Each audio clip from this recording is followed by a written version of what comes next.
18 सितंबर 2016 की सुबह, उरी, जम्मू कश्मीर, पहाड़ों के बीच बसा एक भारतीय सेना का ब्रिगेड हेडक्वार्टर। सुबह के लगभग 5:30 हो रहे थे। ज्यादातर सैनिक अपने टेंट्स में सो रहे थे। कुछ जवान अपनी ड्यूटी पूरी करके अभी अभी आराम करने गए थे। हवा में ठंडक थी और हर तरफ वही सामान्य शांति थी जो एक सैन्य कैंप में सुबह से पहले होती है। लेकिन उसी अंधेरे में कुछ परछाइयां धीरे धीरे कैंप की तरफ बढ़ रही थीं। वे 4 थे, भारी हथियारों से लैस।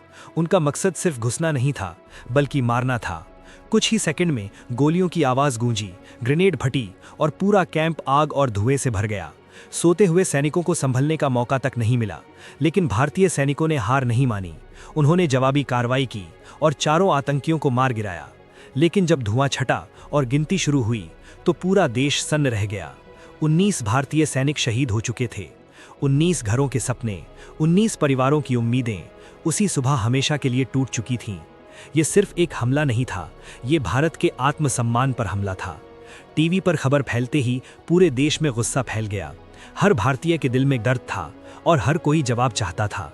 लेकिन इस बार जवाब शब्दों से नहीं दिया जाने वाला था, इस बार इतिहास लिखा जाने वाला था। दिल्ली में उसी दिन प्रधानमंत्री आवास पर एक आपातकालीन बैठक बुलाई गई।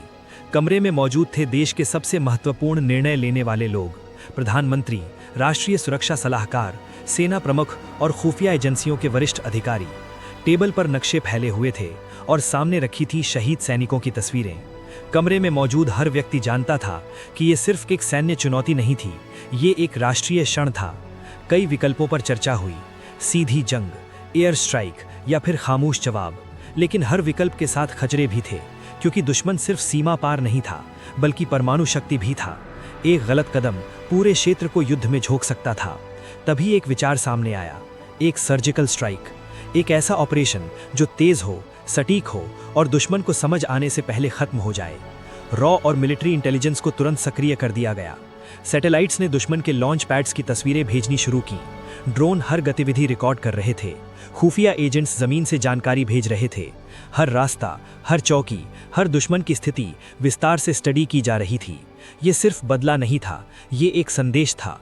और उस संदेश को पहुंचाने के लिए चुने गए भारतीय सेना के सबसे खतरनाक योद्धा, पैरा स्पेशल फोर्सेस। वे सैनिक जिनकी पहचान गुप्त होती है, जिनकी ट्रेनिंग उन्हें अंधेरे में देखने और मौत के साये में चलने की ताकत देती है। उन्हें मिशन के बारे में बताया गया, कोई सवाल नहीं पूछा गया, क्योंकि वो जानते थे ये सिर्फ एक मिशन नहीं था, ये राष्ट्र का विश्वास था। 28 सितंबर 2016, रात के 12 बजे।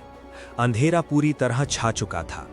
चांद बादलों के पीछे छिपा था और यही अंधेरा भारतीय कमांडो का सबसे बड़ा साथी बनने वाला था। कमांडो चुपचाप आगे बढ़ रहे थे। उनके चेहरों पर कोई डर नहीं था, सिर्फ फोकस था। उनके सामने थी नियंत्रण रेखा, एक ऐसी सीमा जहां हर कदम पर मौत छिपी हो सकती थी। दुश्मन की चौकियां पास थीं और उनकी नजरें हर हरकत पर थीं। लेकिन भारतीय कमांडो साए की तरह आगे बढ़ते रहे। घने जंगलों के बीच, पत्थरों और खाइयों को पार करते हुए वे धीरे धीरे दुश्मन के इलाके में दाखिल हो चुके थे। हर कदम सोच समझ कर रखा जा रहा था, हर आवाज को सुना जा रहा था। घंटों की यात्रा के बाद उन्हें दूर रोशनी दिखाई दी।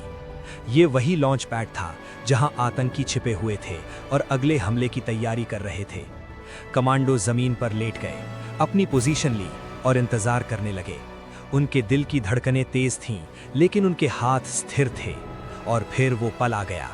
एक सिग्नल मिला और अचानक गोलियों की आवाज ने रात की खामोशी को तोड़ दिया। कमांडो ने तेजी से हमला किया। हर गोली अपने लक्ष्य तक पहुंची। आतंकी संभल भी नहीं पाए और कुछ ही मिनटों में उनके ठिकाने आग की लपटों में घिर गए। दुश्मन को समझ ही नहीं आया कि हमला कहां से हुआ। यह हमला तेज था, सटीक था और पूरी तरह योजनाबद्ध था। लेकिन मिशन अभी खत्म नहीं हुआ था। सबसे खतरनाक हिस्सा, वापसी, अभी बाकी था। क्योंकि अब दुश्मन अलर्ट हो चुका था।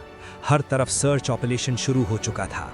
दुश्मन के सैनिक हमलावरों को ढूंढने की कोशिश कर रहे थे, लेकिन भारतीय कमांडो पहले ही अंधेरे में गायब हो चुके थे। वे उसी रास्ते से वापस लौट रहे थे जहां हर कदम जोखिम से भरा था। कई घंटों की कठिन यात्रा के बाद आखिरकार उन्होंने नियंत्रण रेखा फिर से पार कर ली और जैसे ही वे भारतीय सीमा में पहुंचे, एक छोटा सा संदेश भेजा गया, मिशन पूरा हुआ। उस एक संदेश ने पूरे भारत को एक नई ताकत दी। अगले दिन भारत ने आधिकारिक रूप से घोषणा की कि सर्जिकल स्ट्राइक सफल रहा। यह सिर्फ एक सैन्य ऑपरेशन नहीं था, ये भारत की नई नीति की शुरुआत थी। एक ऐसा संदेश जो हर दुश्मन के दिल में डर पैदा करने के लिए काफी था। उस रात भारतीय सैनिकों ने सिर्फ सीमा पार नहीं की थी, उन्होंने ये साबित कर दिया था कि भारत अपने सैनिकों के बलिदान को कभी नहीं भूलता। और जब न्याय की बात आती है तो भारतीय सेना खामोशी से आती है, अपना काम करती है और इतिहास में एक अमिट छाप छोड़कर चली जाती है। इंडिया। सच्ची कहानियों, गुप्त मिशनों और अनकही सच्चाइयों के लिए फैक्ट जंक्शन को सब्सक्राइब करें।